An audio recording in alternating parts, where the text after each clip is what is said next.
யார் மீது யார் யாரோ புரிய வேண்டுமா நீ சொல். என் காதல் ரெண்டும் பூச வாய் சொன்னதென்ன நீ சொல். அந்த நேரம் என்ன பேச அறியாது போனே நீ சொல்.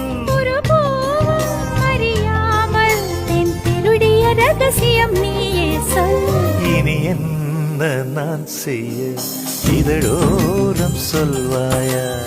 இடைவேளை நீ தந்து இமை தூங்க செல்வாயா. தந்தன தந்தன தை மாசம் அது தந்தது உன்னத்தான்.